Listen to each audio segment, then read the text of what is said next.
Hola jóvenes de segundo año, bienvenidos a una clase más de ciencias. Seguimos con los compuestos orgánicos, solo que hoy específicamente vamos a hablar de las biomoléculas. Iniciemos entonces. Las biomoléculas son macromoléculas que forman a los seres vivos. Veamos cuántos tipos hay. Vamos a hablar primero entonces de los carbohidratos, que son llamados también glúcidos o hidratos de carbono. Están formadas por carbono, hidrógeno y oxígeno. Algunos le llaman azúcares. Biológicamente son la fuente de energía primaria de los seres vivos, además que forman parte de los tejidos estructurales de las plantas y de algunos animales. Los carbohidratos participan en múltiples reacciones bioquímicas también, como por ejemplo la clorofila, es uno de los principales reactivos en el proceso de la fotosíntesis, que actúa como catalizador para la formación de carbohidratos a partir de dióxido de carbono y agua en presencia de luz solar. Las características de los carbohidratos. Estereoisomería, es decir, que son isómeros de moléculas que comparten la misma forma molecular, pero diferente el arreglo o disposición de los átomos de la molécula. Este tipo de isomería es propio de compuestos enantiómeros. Una molécula que cumple con este tipo de isomería se conoce como quiral e implica que el carbono central está unido a 4 átomos o grupos de átomos diferentes. El carbono quiral. Gracias a este carbono, los carbonos presentan actividad óptica. Quiere decir que dicha sustancia puede desviar o rotar la luz polarizada hacia la izquierda o hacia la derecha.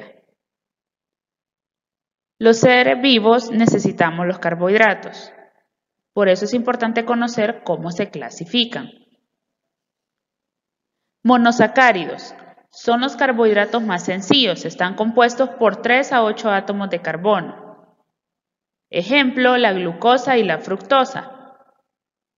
Después están los disacáridos u oligosacáridos, compuestos por 2 a 20 monosacáridos, unidos mediante enlace glucosídico. Ejemplos, la sacarosa y la maltosa. Y los polisacáridos, constituidos por más de 20 monosacáridos, unidos mediante enlace glucosídico. Ejemplo, el almidón, la celulosa y el glucógeno. ¿Cuáles son las funciones de los carbohidratos? Energética y estructural. Es importante tomar en cuenta que los carbohidratos son absorbidos desde la masticación de estos mismos. En la imagen ustedes pueden ver ejemplos de alimentos que contienen carbohidratos. Los lípidos son un conjunto de moléculas orgánicas. Están compuestas por carbono, hidrógeno, oxígeno y algunas veces pueden contener nitrógeno y azufre. Estos, a diferencia de los carbohidratos, no tienen una estructura común. Aquí se incluyen todo lo que son los aceites y las grasas. Los lípidos presentan también una reacción muy útil que es la saponificación, con la cual se hacen los jabones.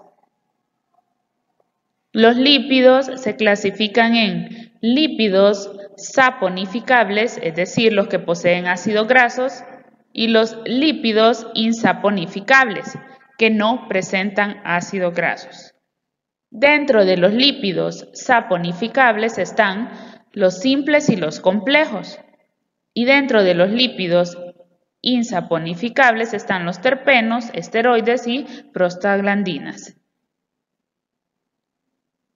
Los lípidos brindan energía y sirven para la formación y el mantenimiento de algunos constituyentes del cuerpo. Tienen función de reserva, de estructura biocatalizadora y de transporte. Ahí en la imagen también pueden ver ejemplos de alimentos que tienen lípidos. Las proteínas están compuestas por carbono, hidrógeno y oxígeno. Y sus unidades estructurales son los aminoácidos.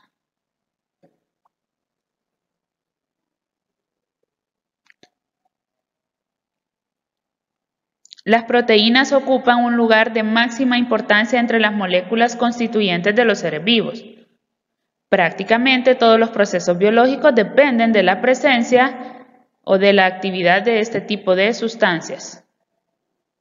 Estas se clasifican de acuerdo a su forma en proteínas fibrosas y proteínas globulares, y de acuerdo a la composición química en simples y conjugadas. Las funciones de las proteínas son catalizadoras, regulan las actividades celulares, ayudan en el transporte y movimiento de sangre por todo el cuerpo, se encargan de defender de forma natural al cuerpo de agentes extraños, además de dar estructura y sustento. Tienen estructura primaria, secundaria, terciaria y cuaternaria. Ahí pueden ver imágenes de alimentos que contienen proteínas.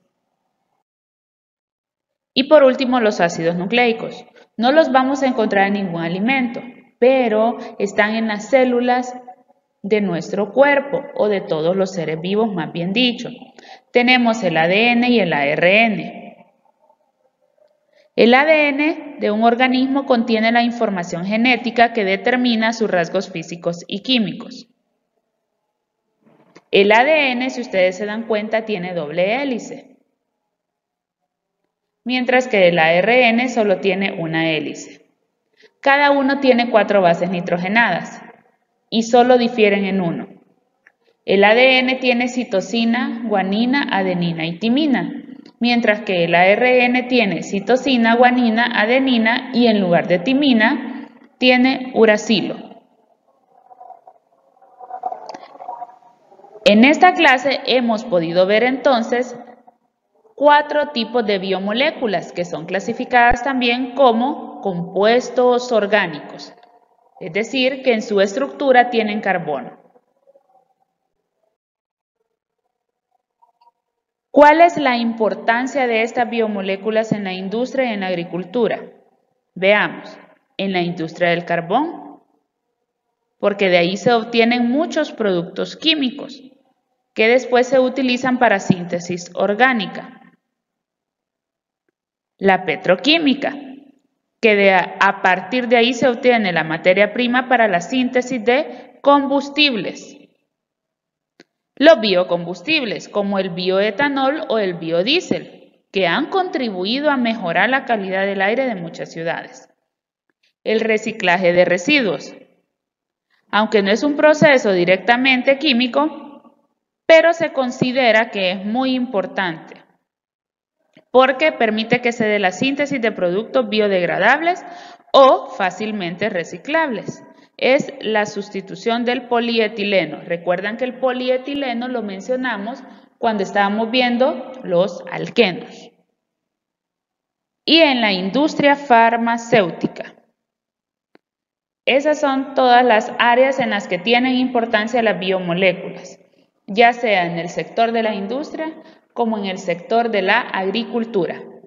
Espero que hayan tomado nota de lo más importante y recuerden, el libro y el video son unos grandes materiales de apoyo. Utilícenlos por favor y que Dios me los bendiga.